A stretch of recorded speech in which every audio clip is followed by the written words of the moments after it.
আমরা বাঙালিরা ভর্তাটাকে কিন্তু গরম ভাত দিয়ে খেতে বেশি পছন্দ করি। তবে আমি আজকের এই ভর্তাটি খিচুড়ির সঙ্গে খেয়েছি, অসাধারণ হয়েছে খেতে। হ্যালো সবাইকে, কেমন আছেন সবাই? আশা করি ভালো আছেন, আমিও ভীষণই ভালো আছি। আজকে আমি আপনাদেরকে একটা স্পেশাল ভর্তা রেসিপি করে দেখাবো। এই যে নিয়ে চলে এসেছি কাঁচকলা, দেখেই বুঝতে পারছেন যে কিসের ভর্তা হবে। হ্যাঁ, আজকে আমি কাঁচকলার ভর্তা করে দেখাবো। তার জন্য এখান থেকে 2টা কাঁচকলা নিয়ে নিয়েছি। একটুখানি টাটকা দেখে কলাটা নেওয়ার চেষ্টা করবেন। কলা কেটে আমি জলের ভিতর রেখে দিয়েছি যাতে করে কলাটা কালো না হয়ে যায়। এই যে কেটেই কিন্তু আমি জলে রেখেছি।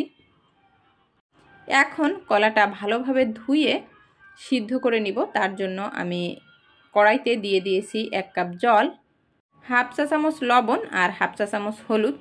যে কোনো সবজি অথবা অন্য কিছু দিয়ে জাল না করলে হলুদের রঙটা কিন্তু এরকম লাল টুকটুকেই হয়। তো জলটা গরম হয়ে গেলে আমি কলাগুলো ছেড়ে দিয়েছি। এখন একটুখানি ঢাকনা দিয়ে সিদ্ধ করে নিব। জলটা কিন্তু প্রায় শুকিয়ে এসেছে, আমি পুরো জলটাই শুকিয়ে নিব। কলার খোসাটা কিন্তু আমার ভীষণই পছন্দ। এছাড়াও যে কোনো সবজির খোসায় অনেক পুষ্টিগুণ থাকে, তার জন্য যে সবজির খোসাগুলো খাওয়া যায় আমি কিন্তু সেইগুলা রেখেই খাই। জলটা পুরো শুকিয়ে গেছে, কলাগুলো আমি উঠিয়ে নিয়েছি। এখন একটুখানি ব্লেন্ডারে দিয়ে দিব। আপনারা অন্য যে কোনোভাবেও কলাটাকে ম্যাশ করে নিতে পারেন, আমি ব্লেন্ডারে একটুখানি ব্লেন্ড করে নিয়েছি। এখন চলে গেছি চুলার কাছে, প্যানে দিয়ে দিয়েছি সরিষার তেল। যেহেতু ভর্তা করব, আমি কিন্তু যে কোনো ভর্তার ক্ষেত্রে সরিষার তেল ব্যবহার করার চেষ্টা করি। এইখানে দিয়েছি 2টা পেঁয়াজ কুচি, ছোট সাইজের পেঁয়াজ ছিল, বড় হলে একটা পেঁয়াজ দিলেই হয়। এখন দিচ্ছি কালো জিরে। যে কোনো ভর্তার ক্ষেত্রে কালো জিরেটা আমার ভীষণই পছন্দ। পেঁয়াজটাকে একটুখানি লালচে করে ভেজে নিব, তারপরে অন্যান্য মশলা মিশাবো। না হলে অন্য মশলাগুলো পুড়ে যাবে আর পেঁয়াজটা ভাজা হবে না। তার জন্য আমি পেঁয়াজটা আগে থেকে একটু করে ভেজে নিয়েছি। এখন একে একে দিয়ে দিব 1 চা চামচ জিরা গুঁড়ো আর দিব হাফ চা চামচ ধনিয়া গুঁড়ো। চুলার আঁচটা কিন্তু আমি কমিয়ে দিয়েছি, যার জন্য মশলাটা ভালো করে ভাজা হবে। এখানে আমি 3টা কাঁচামরিচ কুচিয়ে রেখেছি, সেইটা অ্যাড করে দিলাম। আপনারা আপনাদের ইচ্ছা মতো মরিচটা অ্যাড করবেন।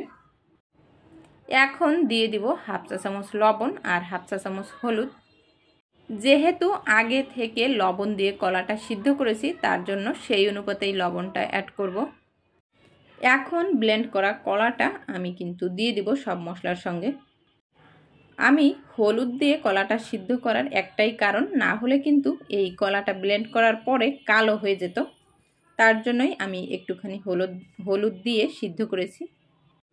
কলাটা মেশানোর পরে অনবরত এরকম নাড়তে থাকতে হবে। আমার মনে হচ্ছিল ঝাল একটু কম হয়ে গিয়েছে, তার জন্য আরেকটা ঝাল অ্যাড করে দিলাম, অর্থাৎ কাঁচামরিচ। লো আঁচে আমি কিন্তু 7-8 মিনিট জাল করে নিয়েছি। কলার ভিতরে যে জলটা ছিল সবটা শুকিয়ে গেছে। এখন আমি ধনেপাতা কুচি অ্যাড করে দেব। এটা একদমই অপশনাল, পছন্দ অনুযায়ী অ্যাড করবেন। সুজির হালুয়া বা গাজরের হালুয়া, যে কোনো হালুয়া রান্না করলে যেমন কড়াই থেকে উঠে আসে লাস্টে, সেরকমই কিন্তু হবে এটা। যখন দেখবেন যে প্যান থেকে ছেড়ে দিয়েছে, তখনই এটা রেডি হয়ে গেছে। পরে আমি একটা বাটিতে নামিয়ে নিয়ে ধনেপাতা, লেবু আর কাঁচামরিচ দিয়ে একটুখানি সাজিয়ে নিয়েছি, দেখতে যাতে ভালো লাগে। আজকের ভর্তাটা যদি খেয়ে না থাকেন তাহলে একবার হলেও ট্রাই করবেন, সত্যি অসাধারণ খেতে। তো আশা করছি আজকের ভিডিওটি সকলের ভালো লেগেছে। যদি ভালো লেগে থাকে ভিডিওতে একটি লাইক দিবেন আর নিত্য নতুন ভিডিও পেতে আমার চ্যানেলের পাশে থাকবেন।